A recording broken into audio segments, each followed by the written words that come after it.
जय बोले महावीर भगवान की जय बोले अनंत सिद्ध परमेष्ठी भगवानों की जय बोले आचार्य भगवान श्री सोम कीर्ति जी महाराज की प्रद्युम्न कुमार चरित्र की इस युग के प्रथमाचार्य श्री चारित्र चक्रवर्ती आचार्य भगवान श्री शांत सागर जी महान मुनिराज की 22वें तीर्थंकर नेमिनाथ भगवान की उनके काल में जन्मे प्रद्युम्न कुमार इत्यादि मोक्षगामी जीवों की 16 कारण पर्व की दर्शन शुद्धि भावना दिवस की सभी को सादर जय जिनेन। कौन सी भावना है आज? है प्रवचन भक्ति भावना। अच्छा, 13वां दिवस 16 कारण पर्व का। जय बोली प्रवचन भक्ति भावना दिवस की। आज हम पुनः एक बार प्रद्युम्न कुमार चरित्र आचार्य सोम कीर्ति जी महाराज द्वारा रचित यह लघु ग्रंथ का स्वाध्याय कर रहे हैं। 12 सर्ग यानी 12वां अध्याय चल रहा है। आगे का स्वाध्याय प्रारंभ करने से पहले हम सभी लोग मिलकर के विधिवत मंगलाचरण करेंगे। सभी बच्चे लोग बड़े लोग जितने भी यहाँ पर हैं सभी हाथ जोड़ेंगे और एक साथ मिलकर के मंगलाचरण करेंगे। मंगलम भगवान वीरो मंगलम गौतमो गरी मंगलम कुंद कुंदाध्यो जैन धर्मोस्तु मंगलम। सर्वमंगल मांगल्यम सर्वकल्याणकारकम दानं सर्वधर्माणं जैनं जयतु शास्त्रम् जैनं जयतु शास्त्रम् जैनं जयतु शास्त्रम्। सर्वे श्रोतारः सावधानतया शृण्वन्तु। सभी श्रोतागण सावधान होकर के शांति पूर्वक आगे का स्वाध्याय सुनेंगे।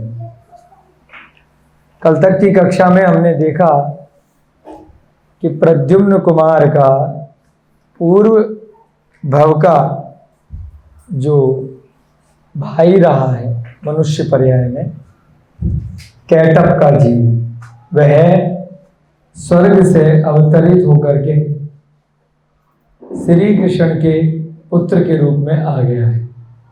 प्रद्युम्न कुमार ने मायाचारी पुण्य की है।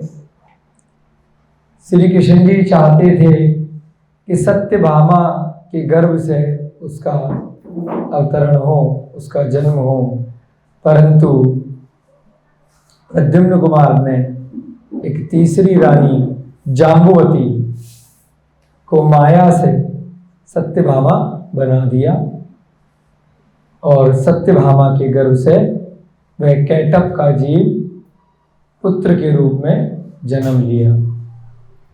सत्यभामा के साथ भी प्रतिक्रिया श्री कृष्ण ने की, जिसके कारण से एक अन्य पुत्र का जन्म हुआ जिसका नाम सुभानु कुमार रखा गया। सत्यभामा का पहले से ही एक पुत्र था जिसका नाम भानु कुमार था। अब एक और पुत्र हो गया, उसका नाम सुभानु कुमार। रुक्मणी का एक पुत्र है जिसका नाम है प्रद्युम्न कुमार, जिसका हम चरित्र पढ़ रहे हैं।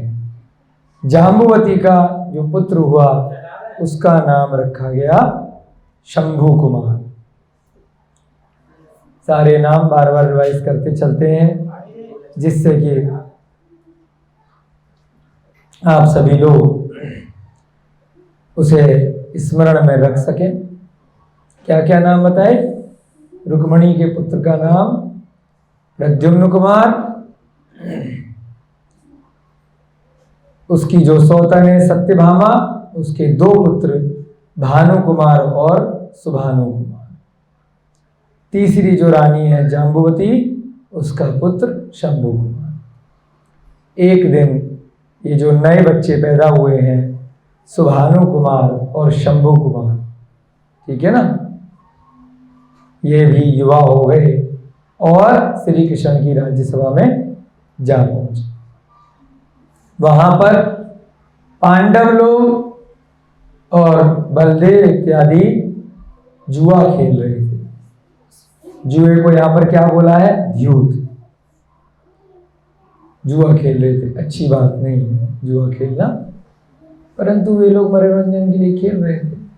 और पापों का बंद होता है, सप्त व्यसन में आता है जुआ, है ना, नहीं खेलना चाहिए, परंतु खेल रहे थे। उन लोगों ने सुभानु कुमार और दूसरा भाई शंभु कुमार, जो दोनों वहां पहुंचे हैं, उनको भी आमंत्रित कर डाला कि आओ बेटा, आप भी हमारे साथ जुआ खेलो। परंतु बच्चे लोगों ने मना कर दिया पहले तो, कि आप बड़े लोगों के सामने हम कैसे खेल सकते हैं। तो ये निर्णय हुआ कि चलो कोई बात नहीं, खेलो तो सही, दोनों बच्चे लोग आपस में खेलो और हम देखेंगे, हम निर्णय करेंगे। श्री कृष्ण जी को जज बना दिया, निर्णायक, और सुभानु कुमार और शंभु कुमार में जुआ प्रारंभ हो गया।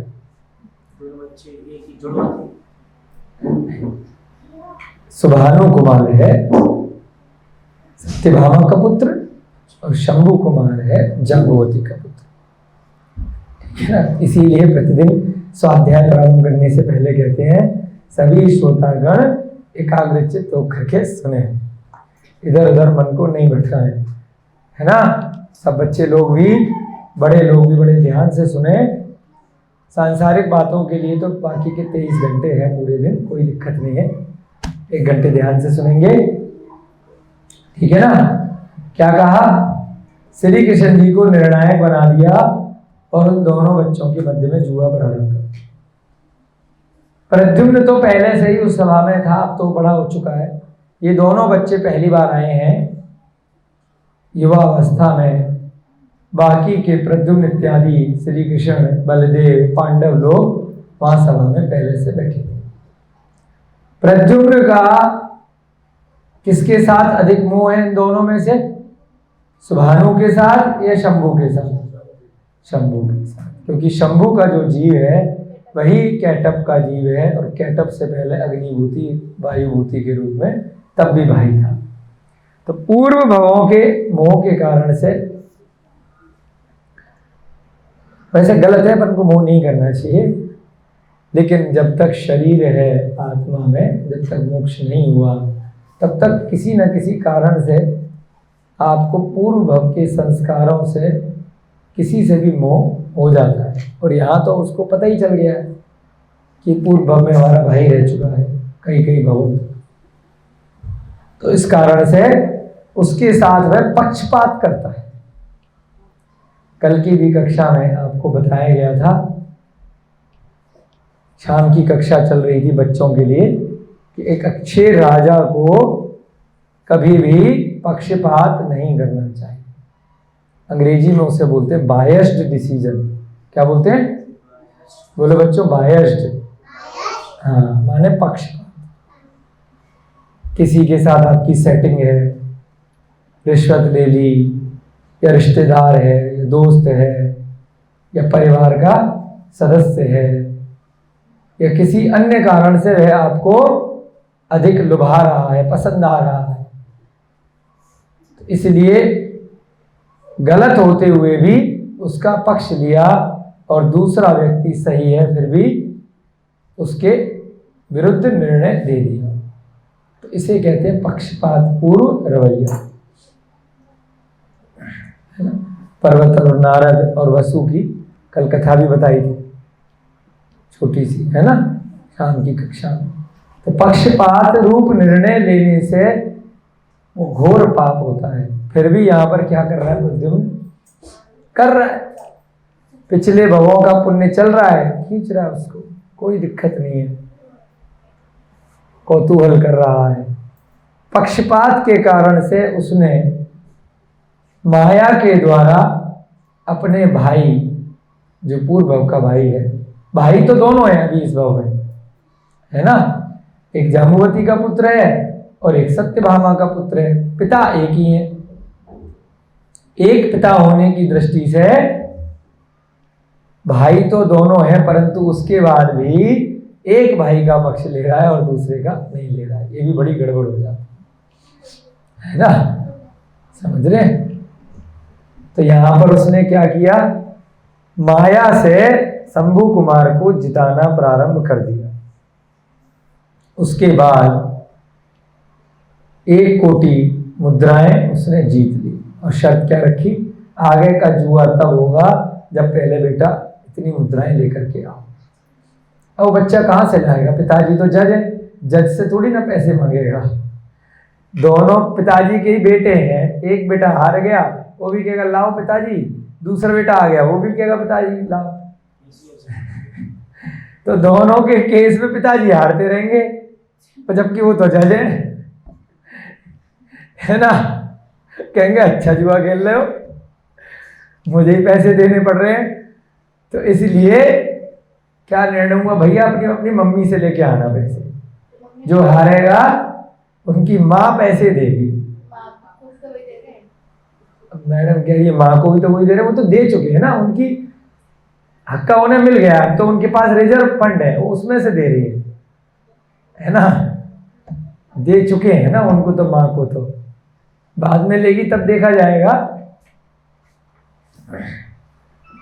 और राजा महाराजा जो होते हैं कौन सा उन्हें कोई कमाई करनी पड़ती है, वह तो अपने पुण्य से उन्हें प्राप्त होता है।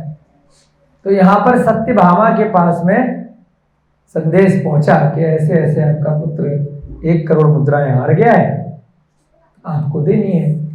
जैसे ही सत्यभामा को ये पता चला, अच्छा जाम्बुवती के पुत्र से मेरा पुत्र हार गया, कोई बात गलत बात है, पहले तो उसे दुख हुआ, उसके बाद उसने क्या किया, साथ में 1 करोड़ मुद्राएं तो दी, 1 कोटि मुद्राएं, एक मुर्गा भी दे दिया कि मुर्गा मेरा बड़ा शक्तिशाली है, इसको हरा के दिखाओ, अगर हरा दिया 1 की जगह 2 मुद्राएं दूंगी अगली बार। फिर से माया से क्या किया, प्रद्युम्न कुमार ने अपने भाई शंभू को जिताने के लिए एक नकली मुर्गा एक और बना दिया, दोनों मुर्गे लड़े। तो फल क्या हुआ, शंभू कुमार वाला जो मुर्गा था, जो प्रद्युम्न ने बनाया था, वो जीत गया। ऐसे धीरे धीरे क्रम चलता रहा, 1 के बदले 2, 2 के बदले 4, 4 के बदले 8, 8 के बदले 16, 16 के बदले 32 और 32 के बदले 64 और 64 के बदले 128। कुछ ना कुछ वह अपने साथ में भेजती थी। सत्यभामा उसको उसी रूप में माया से प्रद्युम्न कुमार कुछ बना देता था और युद्ध हो जाता था और जीत जाता, बदले में डबल मुद्राएं भी मिलती थी। अब 128 के बदले क्या हुआ, फिर 256 भी संख्या आएगी, जुआ खत्म थोड़ी हुआ है। 128 भी कैसे जीती थी, उसने पूरी अपनी मायावी सेना भेजी। किसने, सत्यभामा को याद आया कि मैं तो विद्याधरी हूं, मेरे पास तो बहुत सारी विद्याएं हैं। उसने अपनी एक मायावी सेना भेजी, इधर प्रद्युम्न कुमार ने भी दूसरी मायावी सेना बना दी और फिर फाइनली अंत में क्या हुआ, शंभू कुमार की ही जीत हुई। दोनों मायावी सेनाओं में घरघोर युद्ध हुआ। इस बार भी विजय श्री शंभू कुमार की ही वर्ण किया। प्रद्युम्न के परामर्श अनुसार 256 कोटि मुद्राएं सत्यभामा से इस दांव हारने की मंगवाई गई। क्या हुआ अंत में, 156 के दुगने 228 मुद्राएं भी शंभू कुमार ने जीत ली। चलता जा रहा है क्रम, है ना। अब फाइनली कितना हुआ कि भाई 256 मुद्राएं जीत ली, इतनी बड़ी सेना शंभू कुमार की हो गई। ये जो सब माया की जा रही थी, कि कौन कर रहा था? प्रद्युम्न कुमार। परंतु किसी को पता नहीं चल रहा था, सबको क्या लग रहा था? शंभू कुमार स्वयं कर रहा है ना। प्रद्युम्न कुमार पीछे बैठ करके, है ना, ये सब काम कर रहा था। बचपन में एक पिक्चर देखी थी, ध्यान आ गई, चमत्कार। बहुत छोटे थे हम, शाहरुख खान जी नए नए आए थे तब उनकी पिक्चर आई थी। हाँ, वो थे सारे, नाना पाटेकर थे शायद, कौन दिखता नहीं, नसरुद्दीन कोई तो था। हाँ, चमत्कार पिक्चर आई थी। एक भूत हाथ लग गया था हीरो के, पीछे से वो जादू करता रहता था, फ्रंट में हीरो चलता था। तो लगता था पब्लिक को क्या कि इसने किया है जो भी चमत्कार हो रहा है, बड़ा शक्तिशाली है। देखी होगी आप लोगों में से किसी ने। तो ऐसे ही कुछ कुछ यहाँ पे हो रहा था। द्वारकावासी यदुवंशी और हस्तिनापुर वासी पांडव, वे सभी क्या समझ रहे थे? ये जो शंभू कुमार है ये भी बड़ा विद्याधर है, इसमें भी अपार शक्तियां हैं, है ना। तो यहां पर यही वर्णन है।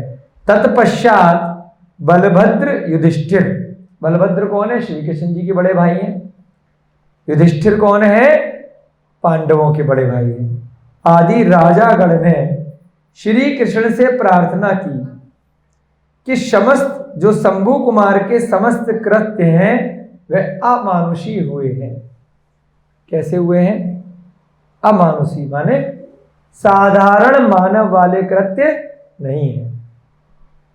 आज बच्चे लोग कम कैसे हैं कक्षा में? कहाँ चले गए? झूला झूल रहे हैं? कहाँ गए? अच्छा, धोती पहन। चलिए, समस्त बच्चों को, बड़ों को, जितने भी लोग हैं सबको बुला लो, है ना।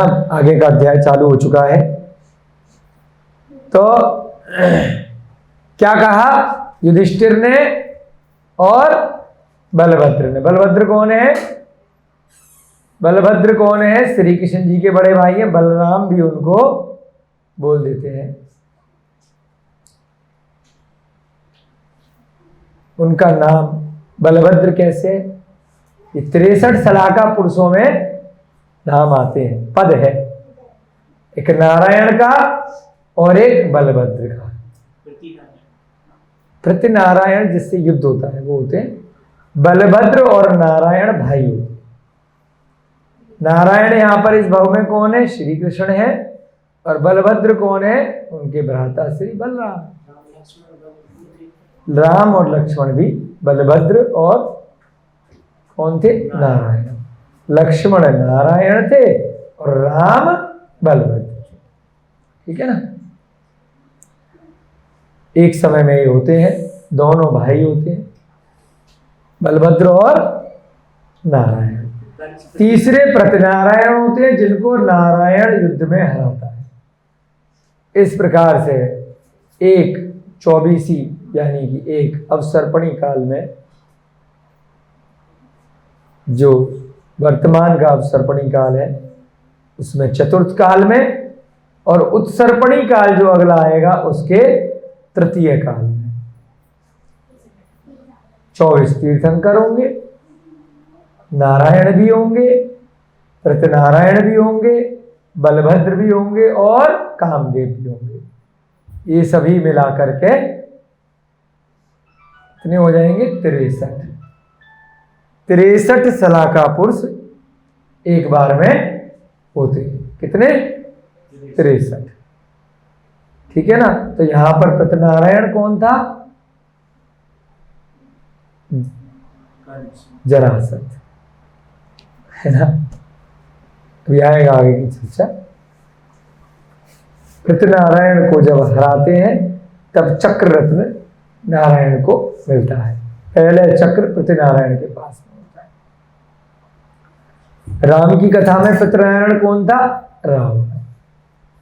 ठीक है ना। नारायण कौन था? लक्ष्मण। ठीक है। बलभद्र कौन थे? राम। नारायण और प्रतिनारायण दोनों नियम से नरक जाते। रावण थे। नारायण और प्रतिनारायण नियम से नरक जाते हैं। बलभद्र नियम से या तो मोक्ष चले जाएंगे उसी भव से, अगर किसी कारण से मोक्ष के रास्ते में कोई बाधा आ गई तो स्वर्ग जाएंगे। ठीक है ना। तीर्थंकर नियम से मोक्ष जाते। बलभद्र के पास मोक्ष जाने की संभावना काफी अधिक होती है, कभी कभी रुक गए तो स्वर्ग चले जाते। ठीक है ना। चक्रवर्ती जो होते हैं या तो मोक्ष जाएंगे या फिर नरक भी जा सकते हैं चक्रवर्ती होने के बाद भी। समझ रहे। शुभम चक्रवर्ती नरक गया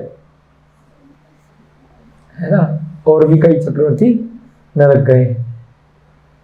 इतना अधिक शक्ति सामर्थ्य होने के बाद भी गलती का फल नरक जा सकते हैं। अगर दीक्षा नहीं ली, मोक्ष के लिए उपक्रम नहीं किया तो सीधे नीचे की टिकट।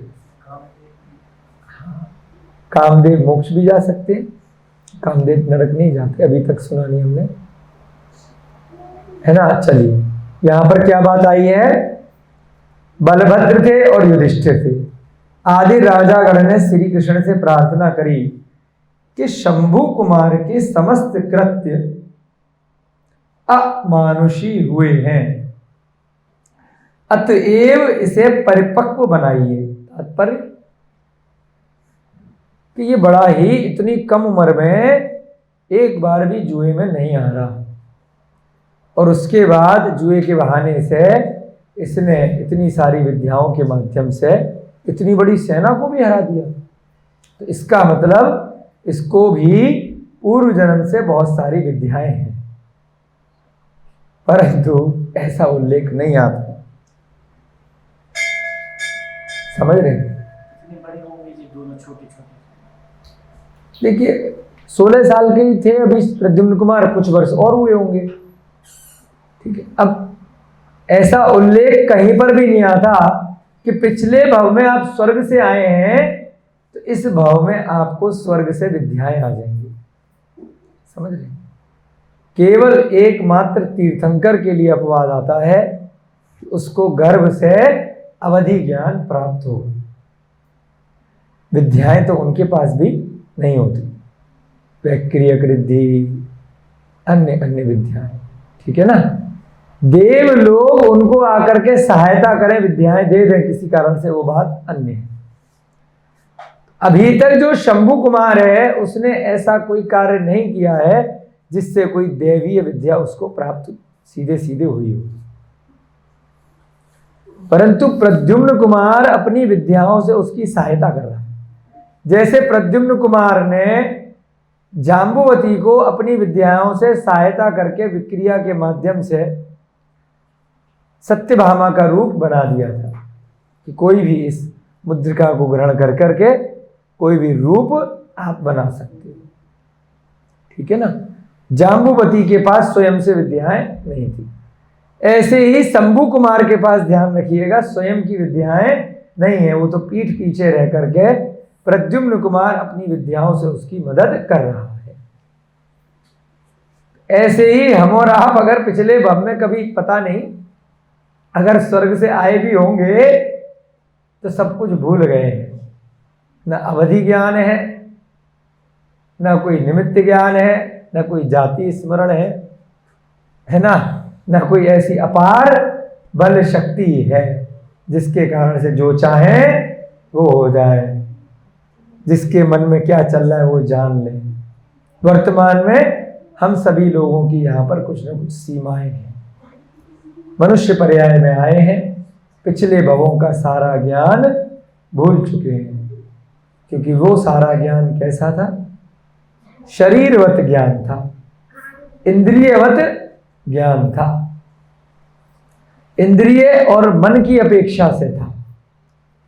आत्मा के अंदर ज्ञान उस शरीर के कारण से नहीं।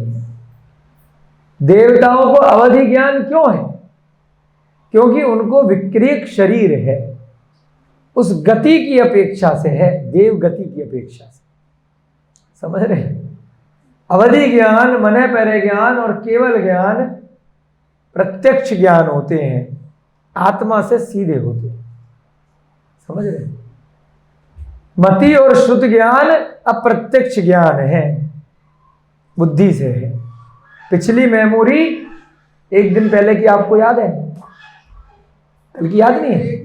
याद है ना? मना क्यों कर रहे हो? पिछले साल की भी कुछ कुछ स्पेशल घटनाएं आपको याद हो सकती हैं। कितने साल हो गए आपकी शादी को? कितने साल हो गए आपकी शादी को? 20 साल हो गए। याद है ना? हुई थी, पूरा फंक्शन सारा याद है ना? कैसे कह सकते हो 20 साल पुराना याद नहीं है? दुर्घटनाएं और अच्छी घटनाएं याद रहती है। अब ये दुर्घटना थी तो याद तो रहेगी ना। शादी हुई थी। मति और श्रुत ज्ञान का विषय है ना। तो मति श्रुत ज्ञान में भी भेद प्रभेद आए हैं, जिसमें हमें अचानक से कोई भी बच्चा दिखाई दिया तो उसको देख करके हमें पिछले 1-2 साल पहले की बात याद आ गई, है ना। मति ज्ञान के भी कई सारे भेद होते हैं, तत्व सूत्र में आपको पढ़ाई थे। प्रत्यक्ष में उसको देखा और उसकी वजह से पिछला कुछ मन से याद आ गया, परंतु अभी इस भाव के इंद्रिय और मन की अपेक्षा से उसको देख करके पिछले भाव का याद नहीं आएगा कि जो इस भाव से पहले पिछले भाव में भी यह मेरा भाई था, पुत्र था, पति था, पत्नी था। क्यों? क्योंकि अभी केवल मति श्रुत ज्ञान से आप इसको देख पा रहे हैं, अवधि ज्ञान से नहीं देख पा रहे, क्योंकि अवधि ज्ञान आत्मा का विषय है। इस पर्याय में आपने अपनी बुद्धि से और मन से, है ना, मति श्रुत ज्ञान जो हासिल किया। बच्चे लोग एग्जाम देने के लिए गए, प्रश्न आया, कहां से लिख रहे हैं उसका उत्तर? सामने तो किताब लिखी नहीं है आंसर की, फिर कहां से उत्तर लिख रहे हैं? स्मरण से।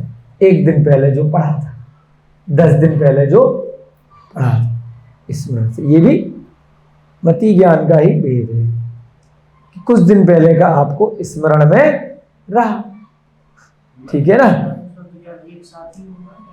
मति श्रुत ज्ञान अनादि काल से इस संसार में प्रत्येक संसारिक जीवों को है।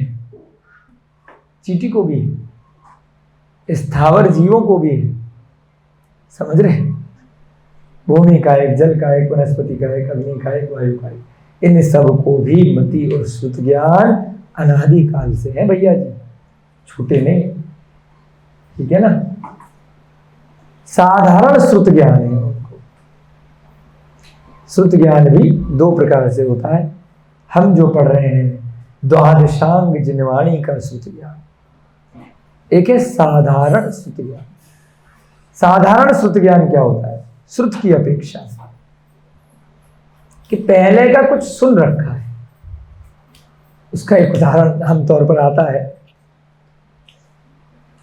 बाहर हवाई जहाज की आवाज आई, सुन रखा था कि ये आवाज हवाई जहाज की होती।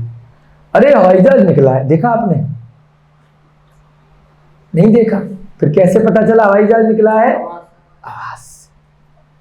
वर्षा की सी आवाज आई, यहां बैठे हैं कमरे में, एकदम झरझर झरझर, अरे बारिश आ रही है क्या? तो ये सब क्या है? श्रुत ज्ञान का ही प्रकार है। सुन करके मति ज्ञान, श्रुत ज्ञान। साधारण ये जो श्रुत ज्ञान है, जिसको श्रुत बोला है ना, द्वादशांग का ज्ञान, इसके माध्यम से आप अपनी आत्मा का कल्याण कर सकते हैं। ये केवल किसको होगा? मनुष्यों को होगा, त्रियंचों को भी हो सकता है, देवों को भी हो सकता है। मन के साथ जो होगा ये वाला ज्ञान उन लोगों को क्या है जो 1 इंद्रिय, 2 इंद्रिय, 3 इंद्रिय और 4 इंद्रिय, उनके नियम से मन नहीं होता। ठीक है ना।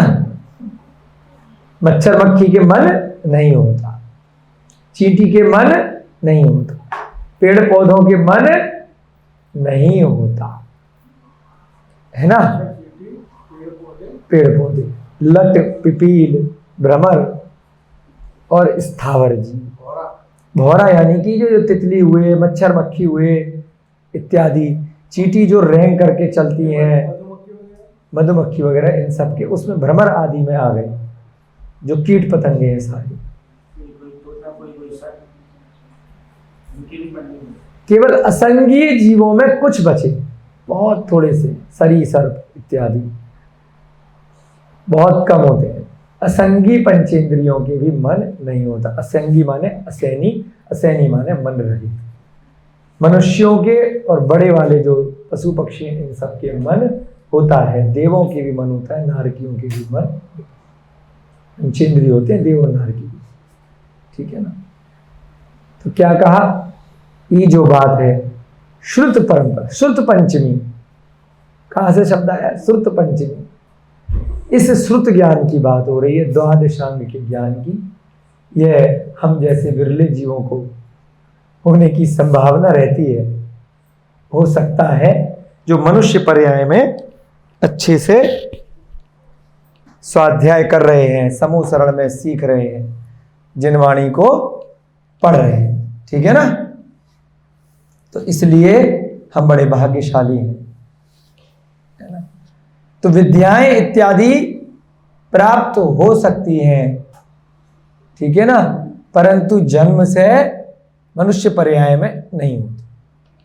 तो ऐसे ही शंभु कुमार को कोई विद्याएं प्राप्त नहीं थी।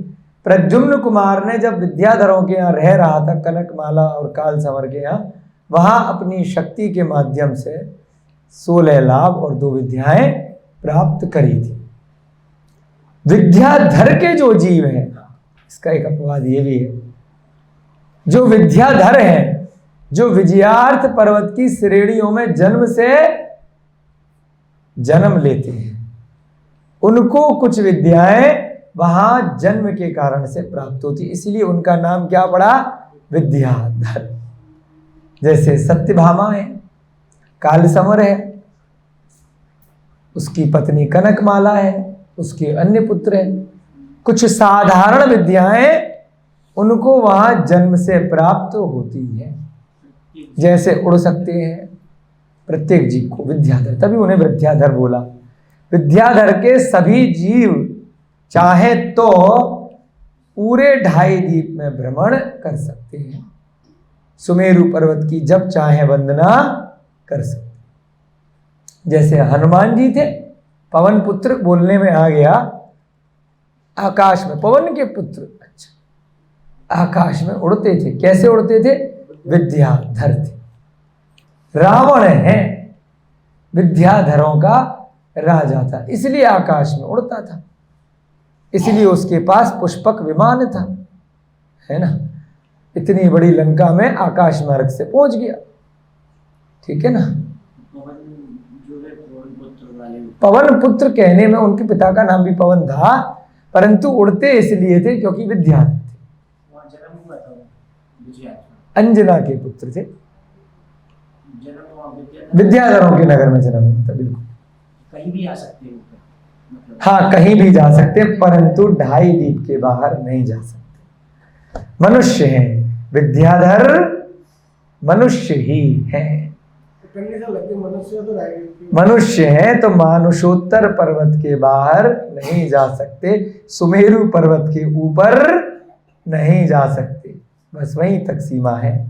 सुमेरु पर्वत की चूलिका तक जा सकते हैं और 2.5 द्वीप तक 45 लाख योजन तक दूरी में जा सकते हैं। विद्याधर हुए चाहे आम मनुष्य हुए, हम और आप भी 2.5 द्वीप की सीमा तक जा सकते हैं, निषेध नहीं है। किसी विद्याधर के द्वारा उठा करके ले गए, क्यों नहीं जा सकते। अब ये पहुंचा नहीं, प्रद्युम्न कुमार विजयार्थ पर्वत पर पहुंचा नहीं, पहुंचा कनकमाला काल संवर तक, है ना। कोई दैत्य उठा करके ले गया, देव अगर उठा करके ले जाए, चाहे विद्याधर ले जाए, तो 2.5 द्वीप की सीमा में ले जाए जा सकते हैं, कोई बाधा नहीं। कुनकुन स्वामी का भी उदाहरण आता है। अब कोई देव ले गया था या आहारक शरीर के माध्यम से गए थे, तो हमें नहीं पता। शंका का समाधान करने सिमंदर स्वामी के पास गए थे, ऐसा उल्लेख कुछ लोग प्रवचनों में करते है ना। अभी हम विषय पर वापस आते हैं कि यहां पर मुद्दे की बात यह कि शंभू कुमार के पास में स्वयं की विद्याएं नहीं है, परंतु प्रद्युम्न कुमार से विद्याएं ली हैं गुप्त रीति से। परंतु युधिष्ठिर, भीम, अर्जुन, नकुल, सहदेव, इधर श्री कृष्ण के बड़े भाई बलदेव, उनका क्या विचार है कि बच्चा जो है अमानुषी लग रहा है, यानी कि हमारे जैसे साधारण मनुष्य के पास में इतनी शक्ति नहीं है, इसके पास इतनी शक्ति है, इसलिए एक काम करते हैं, इसको परिपक्व बनाते हैं। परिपक्व का मतलब और मजबूत करते हैं, है ना। जैसे कोई चीज पकाते हैं ना खाने की, तो पक करके वह आटे की लोई रोटी बन जाती है, बाटी बन जाती है ना, पक गई और ठोस हो गई। कोई काम करना सीख गया, कोई काम हल्का फुल्का आता है और इसको बड़ी जिम्मेदारी दीजिए। जैसे उसकी हमने प्रतिभा देखी किसी की, बड़े अच्छे से चीजों को संभाल रहा है, तो उसको क्या करा, मैनेजर बना।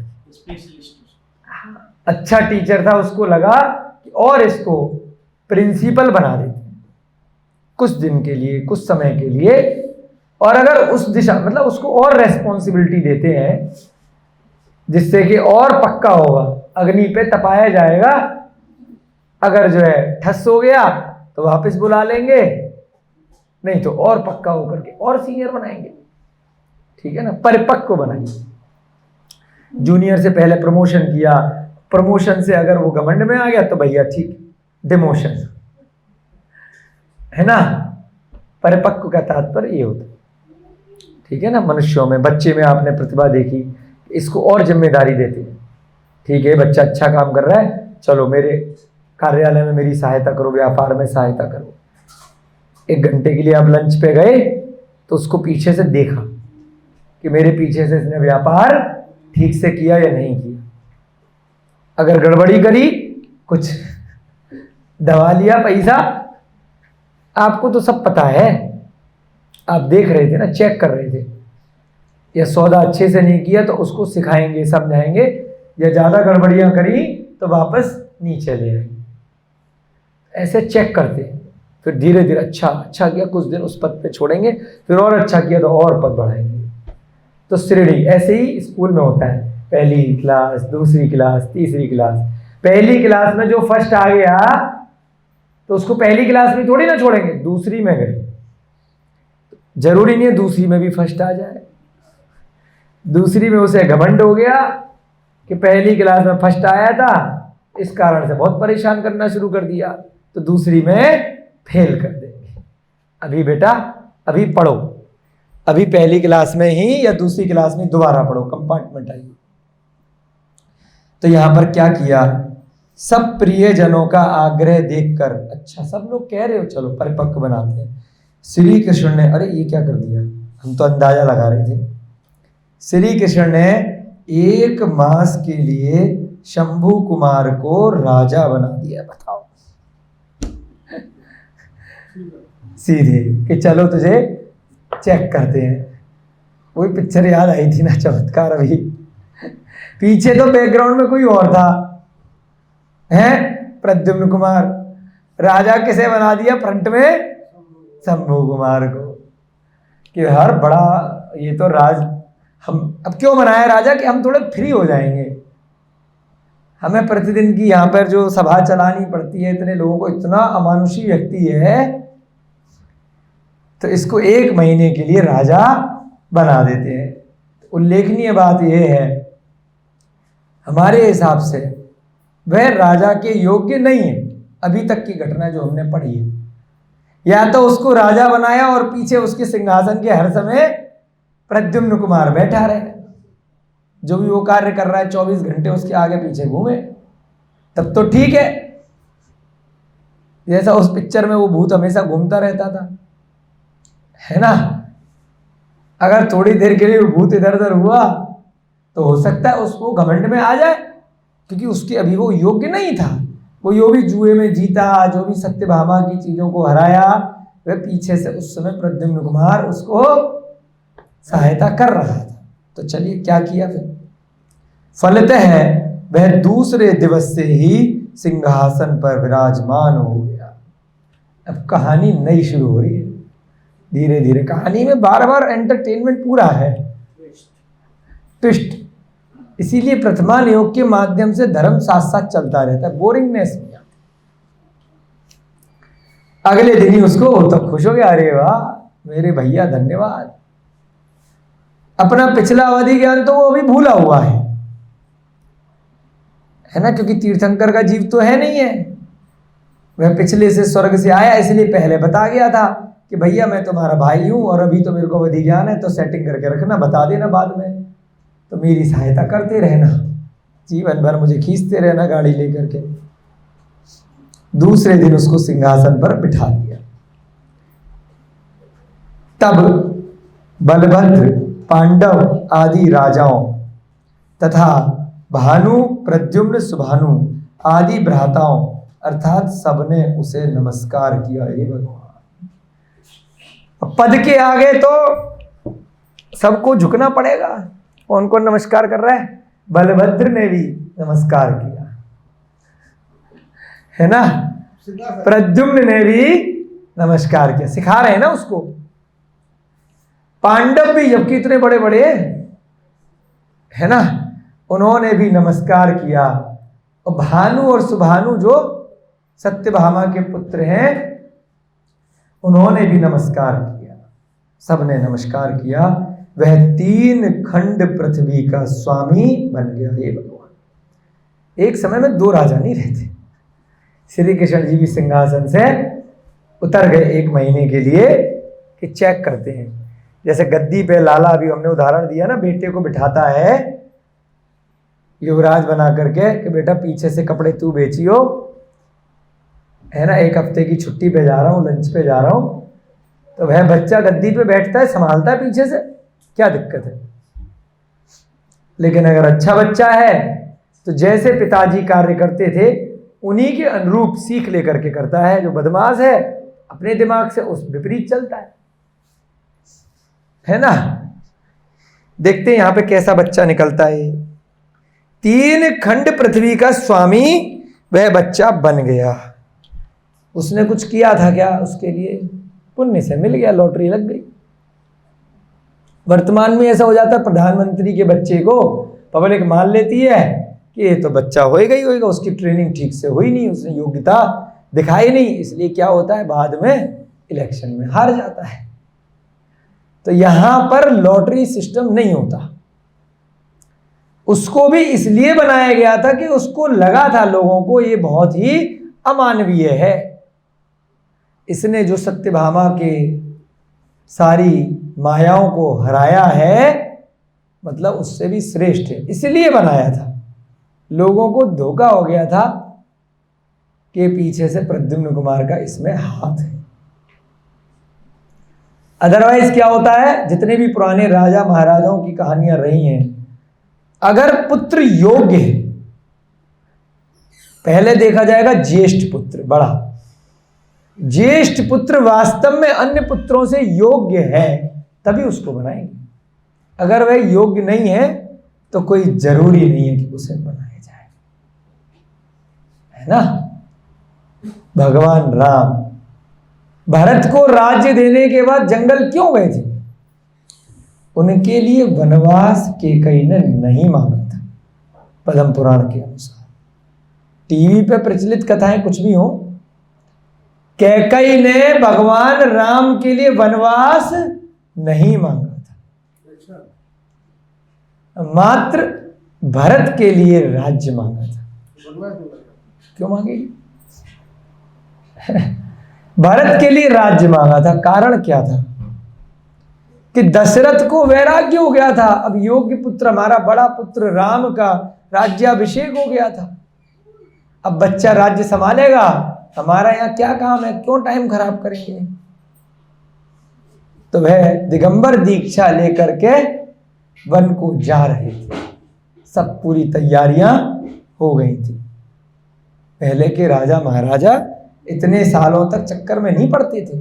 बेटा बड़ा हुआ, राज्य दिया, अब हम चले, धर्म अर्थ काम बहुत कर लिया, अब मोक्ष जाना है, क्या दिक्कत है। उस कारण से क्या हुआ, दशरथ को तो विदा देने के लिए सब तैयार हो गई रानियां, कौशल्या, सुमित्रा, केकई, सारा नगर रो पीट करके तैयार हो गया कि भाई सब जीवन में सारे काम कर लिए ना। परंतु अचानक से क्या हुआ, झटका लगा। भाई को राज्य मिल गया, राम को, लक्ष्मण उनका भाई, वो देखेगा साथ में मंत्री बने कुछ बने, हमारा यहाँ क्या काम है। भरत ने क्या किया, इधर दशरथ उठे, इधर उसने भी पीछे कमंडल तैयारी कर ली कि जो काम आप बुढ़ापे में कर रहे, हमें तो अभी करना है, क्योंकि आपने यही शिक्षा दी है कि मोक्ष जाना है। तो पहले शादी करो, बच्चे करो, फिर आपत झेलो, इतने हजारों साल तक। देखो जिम्मेदारी हमारे पास कुछ नहीं है, भैया जी संभालेंगे बढ़िया से, राम जी, हमें क्या काम है यहाँ, हम पीछे फालतू लगे रहेंगे। अंत में तो इन्हें भी जाना है, आपने शिक्षा दी और आप भी जा रहे हो, हमारे पास कोई जिम्मेदारी तो है नहीं, तो हम फालतू में यहाँ क्यों रुके। भरत भी साथ साथ दशरथ के चल दिया। इधर भाई राम की माता वही है कौशल्या, लक्ष्मण की माता वही है सुमित्रा, तीसरी रह गई केकई। मैं तो दोनों तरफ से कंगाल हो गई, मेरा पति भी गया और इकलौता पुत्र भी गया, अब मैं किसके सहारे रहूंगी। केकई दुष्ट नहीं थी, वो तो बस बनाया गया है फिल्मों में, उसने ऐसा दुष्टता का कोई कार्य नहीं किया, मात्र पुत्र मोह के कारण से बदनाम हो गई, केवल एकमात्र। क्योंकि वहां चर्चा इस प्रकार से थी कि जिम्मेदारी देंगे राज्य की तो भाई तब तक रुकना पड़ेगा मजबूरी में। जैसे हमारे पास संस्था की जिम्मेदारी है, भैया जी के पास स्कूल की जिम्मेदारी है, आपके पास संस्था की जिम्मेदारी है, तो तब तक चाहे या ना चाहे, अगर आगे बढ़ना भी चाहे मोक्ष मार्ग पे, तो कोई ना कोई जिम्मेदारी रोक के रखती है। ऐसे ही गृहस्थ जीवन में किसी के बच्चे हो गए, पत्नी है, घर परिवार है, उसकी इच्छा बहुत भी करे, फिर भी जब तक ये योग्य नहीं बन जाए, इनका कोई पालनहारा नहीं हो, तब तक बहुत बार लोग रुक जाते हैं, वैराग्य आने के बाद भी। भरत के पास ऐसा कोई कारण था ही नहीं, वैराग्य चरम सीमा पर था, दशरथ के साथ निकल लिए। जैसे ये घटना कैकई को पता चली, कैकई का रो रो के बुरा हाल। फिर अचानक से आइडिया आया, दिमाग की घंटी बजी कि ऐसा सुना है कि जिम्मेदारी अगर दे दी जाएगी तो ये रुक जाएगा, मेरी आंखों का तारा, मेरा राज दुलारा मेरे सामने रहेगा। अचानक से याद आया कि दशरथ ने मुझे एक वचन दिया था जब मैं उसके युद्ध की सारथी बनी थी, और मैंने वह युद्ध जिताया था। स्त्री पर्याय में भी सारथी बनाया था केकई को दशरथ ने, इतनी युद्ध कौशल थी वो। सारथी बनाते हैं ना, सेनापति सारथी गाइड करता है युद्ध को, तो कैकई उसकी सारथी थी। तो युद्ध जीतने पर दशरथ ने एक वचन बोल क्या मांगना है, तूने मुझे युद्ध जिताया। कैकई ने कहा, आप मेरे पति, अयोध्या नगरी के राजा, मुझे क्या चाहिए, कुछ नहीं चाहिए। फिर भी कहा, मांग, कुछ तो मांग। उसने कहा, जब कभी समय आएगा तो मांग लूंगी, अभी कुछ ध्यान नहीं आ रहा।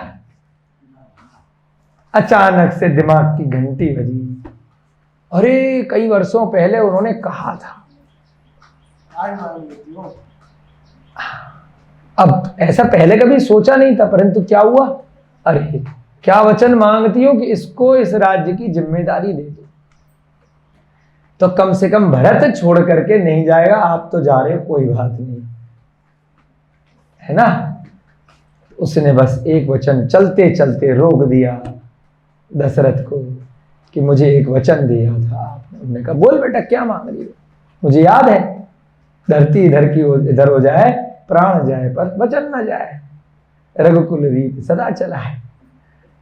उनने कहा आप जाओ, कोई बात नहीं, मेरे बेटे भरत को छोड़ जाओ, इसे साथ में लेवा करके मत जाओ, अपने साथ इसको क्या करो, राज्य का उत्तराधिकारी बना जाओ। बस इतना मांगा, उसने कहा तथास्तु। तुरंत राम जी को क्या प्रॉब्लम,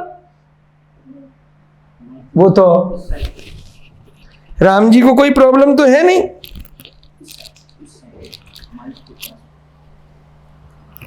राम जी ने क्या कहा कि बना दो, मुझे कोई दिक्कत नहीं है। भरत का राज्याभिषेक हो गया, मजबूरी में उसकी दीक्षा फंस गई, परंतु उसकी राज्याभिषेक के समय ही भगवान राम जो मर्यादा पुरुषोत्तम थे, उनको एक नियम याद आया कि ज्येष्ठ पुत्र यदि जीवित है और वह सर्वगुण संपन्न है और योग्य है, तो एक रीति है उसके सामने छोटा पुत्र राजा नहीं बनता, छोटा भाई।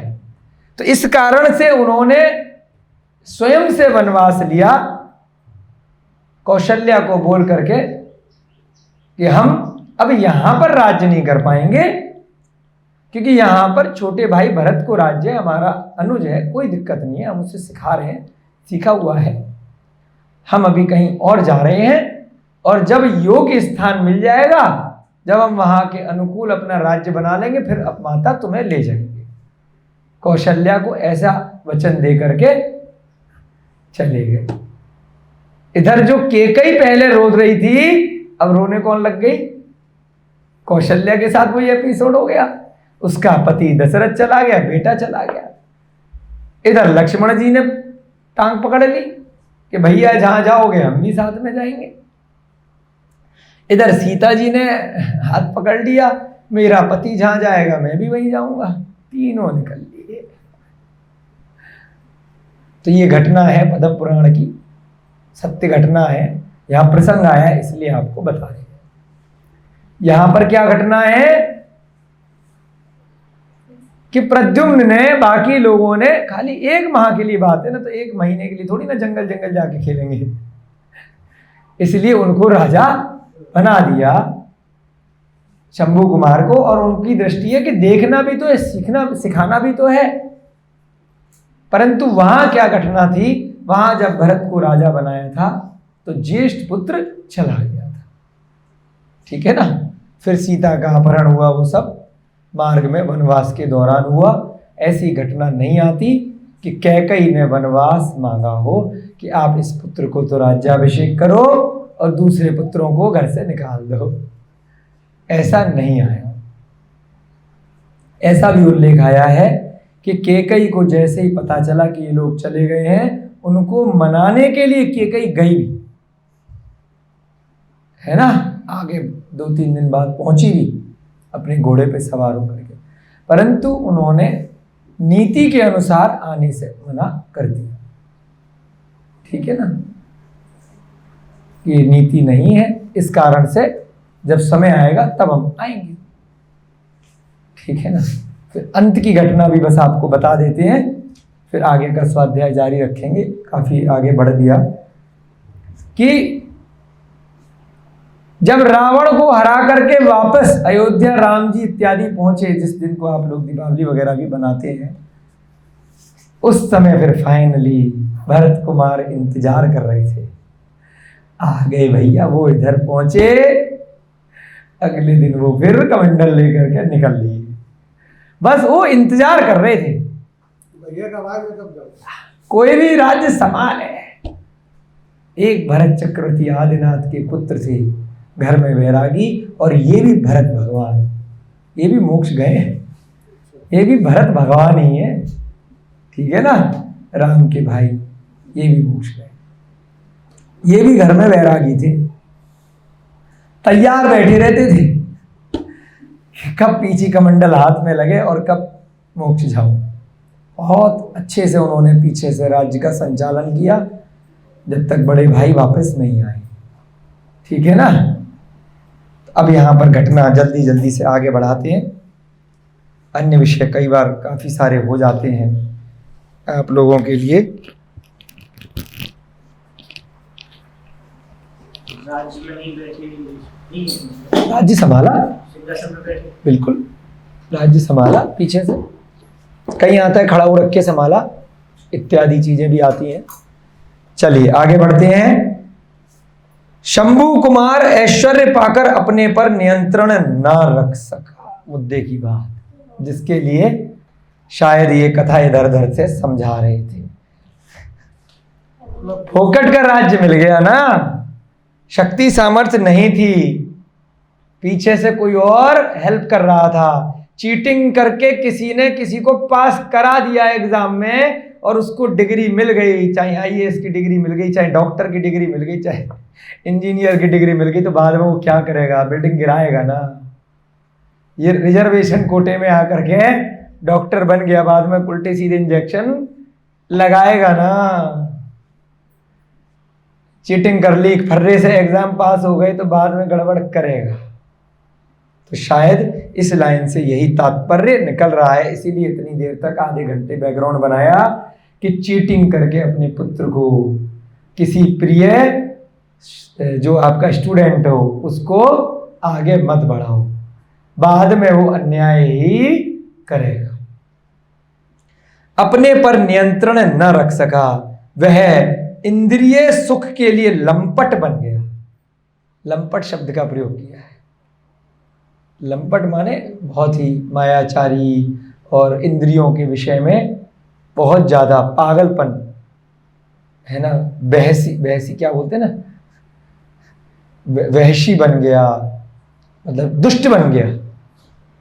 देखिए कितना घनघोर अपराध अगली लाइन में आ रहा है। वह कुलीन स्त्रियों के घरों में प्रवेश कर बलात्कार करने लगा। क्या घमंड, कहाँ तो स्वर्ग का देवता कैटअप। इसीलिए ये सारा बैकग्राउंड बना रहे थे बच्चों और बड़ों कि अवधि ज्ञान चला गया। कितनी मुश्किल से पिछले भव में दीक्षा ली थी, उससे पिछले भव में अणुव्रत लिए थे, समझ रहे हैं। उसके बाद जन्म ऐसा मिला कि वहां राजा श्री कृष्ण से जाकर के क्या कहा कि आपका पुत्र बनने आ रहा हूं, और क्या किया। इसलिए बता रहे हैं ये चतुर्गतियां कैसे घूमती हैं बच्चे लोगों, है जरूरी नहीं है कि अणुव्रत और दीक्षा लेके ऊपर चले गए तो अगले भव में चले जाओ फिर नीचे आ जाओगे। तो इसीलिए कल की कक्षा में बताया था, ये मत सोचना अगले भव में नियम लेंगे, अगले भव में नियम लेंगे। ये तो कितने नियम लेने के बाद भी, 16 स्वर्ग का इंद्र बनने के बाद भी, 22 सागर की आयु तक भी सम्यक दृष्टि रहने के बाद भी, कहाँ सिमंदर स्वामी के दर्शन करने गया है, रोज रोज अकृत्रिम चैत्यालयों के वहां पे दर्शन करता है, फिर भी सब कुछ भूल गया। इतना ज्यादा, वही तो ऐसा पर्याय शरीर मनुष्य भव बिल्कुल याद नहीं रहता है। स्त्री लंपट बन गया, क्या करा, बलात्कार कर डाले, उठा लाया अपने नगर की स्त्रियों को। राजा, कारण स्वयं की योग्यता से राजा नहीं बना था। इसीलिए आप लोगों को बता रहे हैं, कभी भी अपने बच्चों को गलत डिग्री पैसे दे करके मत दिलवाना, सेटिंग मत करना। आप तो कर दोगे, उसका दोष आपको भी लगेगा। प्रद्युम्न कुमार को भी दोष लग रहा होगा ना कि उसने गलत आदमी की सहायता कर दी। उसके आचरण से सब लोग दुखी हो गए, हाहाकार मच गया कि राजा क्या कर रहा है। 1 महीने में ही कांड कर दिया। सबों ने जाकर नारायण श्री कृष्ण से शंभू कुमार के दुष्कृत्यों का वर्णन किया। राजा को कौन मारे, बस जाकर के कंप्लेंट लेकर के गए, किसको राजा बना दिया हे श्री कृष्ण। उन्होंने यहां तक कह डाला, हे महाराज, यदि आप उपयुक्त न्याय व्यवस्था नहीं करेंगे तो हम लोग राज्य त्याग कर अन्यत्र चले जाएंगे। आप देख लो, फिर संभालना अपना राज्य, सारी भीड़ लेकर के चाहे समुद्र में कूदें चाहे कहीं और जाएं, हम यहां नहीं रहेंगे अगर आपने अपने पुत्र को नहीं संभाला। धमकी दे दी श्री कृष्ण को। श्री कृष्ण जी ने सबको आश्वासन दिया, देखो अब उसके शासन काल में मात्र स्वल्प दिवस ही शेष रह गए हैं। वचन दे दिया 1 माह का। ये भी तो होता था ना, जो विष्णु कुमार की कंपनाचार्य की कथा है, वहां पर भी कितने दिन के लिए राज्य मांगा था? 3 दिन या 7 दिन के लिए, रक्षाबंधन में। तब भी वह राजा कुछ नहीं कर पाया। वचन दे दिया, राज्य दे दिया, अब जो करेगा भाई भुगतना पड़ेगा। एक बार उतारें तो सही, तब देखेंगे। पूरे महीने जो करेगा करेगा, तो टाइम पूरा होने के बाद ही। जिस दिन मैं राज्यसभा में जाने लगूंगा, यही तो बताया कि उसको चेक कर रहे थे, परंतु फेल हो गया। जिस दिन, अभी अगर चेक करके अच्छा रहता तो आगे बढ़ाते, ये तो फेल हो गया। ये तो इतना दुष्टता का कार्य कर रहा है। हे भगवान, सर पकड़ लिया, मेरा पुत्र है प्रद्युम्न कुमार। वही तो कहा, या तो उस भूत की तरह 24 घंटे पीछे लगा रहे उसके।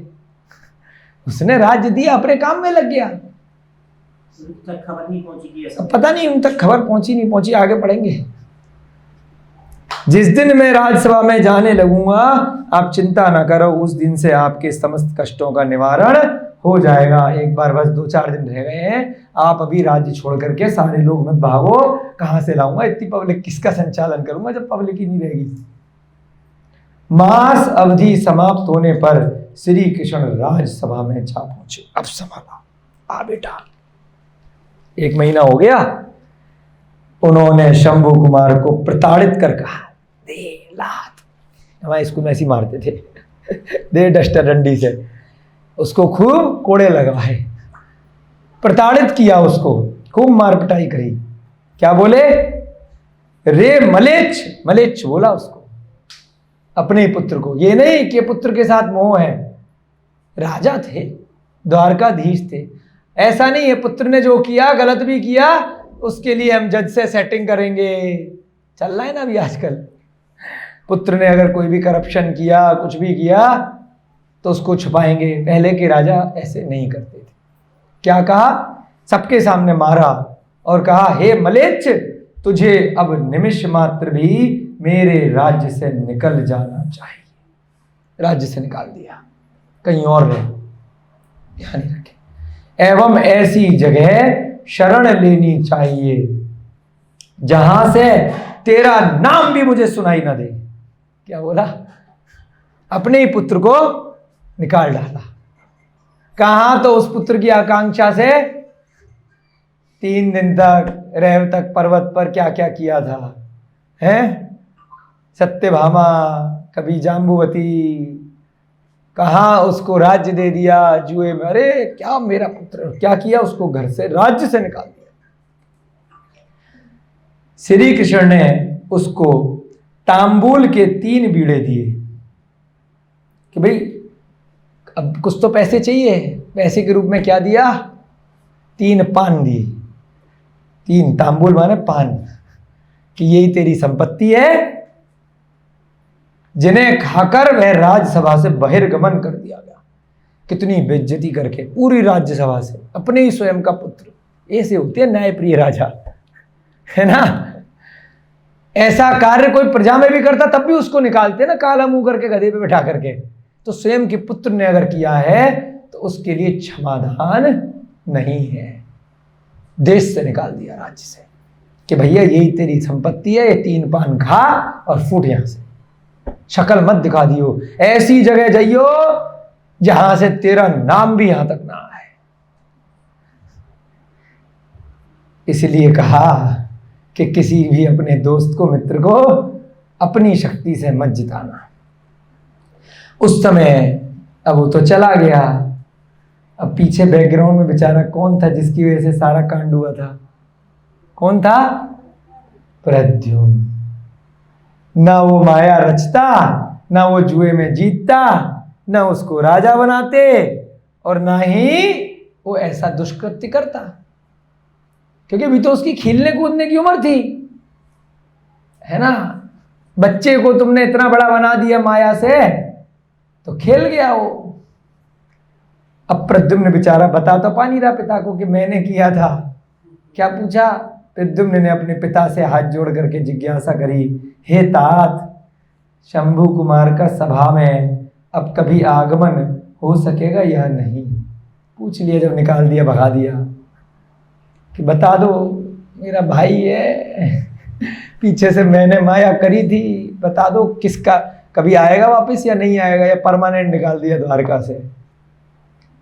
श्री कृष्ण ने उनके मन में विचार आया, ऐसी बोल दिया, हाँ अवश्य संभव है, वापस बुला लेंगे। यदि सत्यभामा स्वयं हथनी पर आरूढ़ होकर उसके समीप जाए एवं लिवा लाए, तभी वह आ सकता है, अन्यथा नहीं।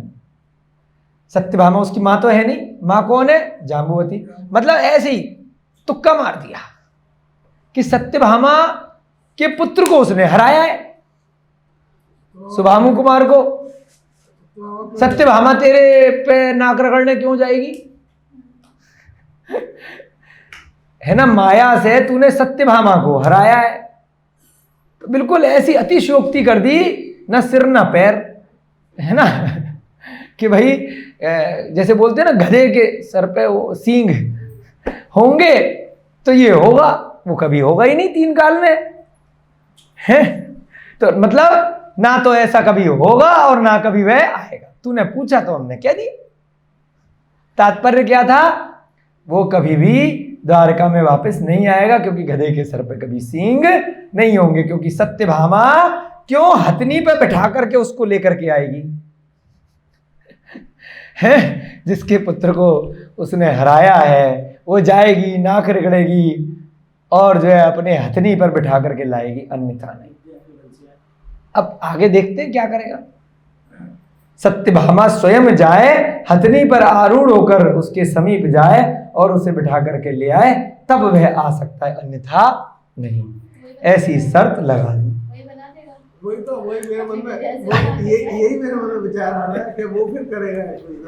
अब आगे देखेंगे। सब लोग कह रहे हैं अभी भी शैतान है प्रद्युम्न कुमार, भाई का मुंह है शायद, क्योंकि लाइन में ये नहीं कहा कि असली सत्यभामा या असली हथनी। हो सकता है नकली बना करके उठा करके ले आए, जैसे पहले किए। कुछ ना कुछ गड़बड़ करेगा अपने भाई के मुंह में। चलिए, आपकी कक्षा का समय हो रहा है, एंटरटेनमेंट कम नहीं हो रहा है, लेकिन इसके माध्यम से गंभीर विषय आप माँ बाप को और शिक्षकों को और जो भी लोग जज हैं या इस पद पे हैं उनको प्राप्त हो रहा है कि वह अयोग्य व्यक्ति को कभी भी उच्च पद पर आसीन 3 काल में भी ना करें, ना उनकी इस प्रकार से मोह व सहायता करें कि उनको उच्च पद अनजाने में मिल जाए। ठीक है ना। वर्तमान में ये बड़ा रिजर्वेशन जो शब्द है ना, ये बड़ा ही इसी कारण से है, वह योग्य नहीं है। बहुत लोग परेशान रहते हैं कि 20 नंबर वाला डॉक्टर बन गया और 95 नंबर वाला फेल हो गया। बाद में फिर घटनाएं होती हैं, 75 साल से चल रही हैं, कम से कम उससे पहले दूसरे शासनकाल में योग्य व्यक्ति को ही योग्य पद पर बिठाया जाता था, चाहे स्वयं का पुत्र ही क्यों ना हो, रिश्तेदार ही क्यों ना हो, उसको तभी बिठाया जाएगा अपने स्वयं के पुत्र को जब वह राज्य में सबसे ज्यादा योग्य है। अन्यथा कोई भी उस राजा को आकर के हरा देगा, कोई भी शत्रु आकर के हरा देगा। तो इसलिए योग्यता होनी उस पद के अनुरूप अति आवश्यक है। जय बोली प्रद्युम्न कुमार चरित्र की, आचार्य सोमकीर्ति जी महाराज की, नेमिनाथ भगवान की, इस युग के प्रथमाचार्य श्री चारित्र चक्रवर्ती शांत सागर जी महान मुनिराज की, महावीर भगवान की, अनंतानंत सिद्ध परमेष्टि भगवानों की, सभी को सादर जय जिनेन्द्र, जय जुड़ंदो।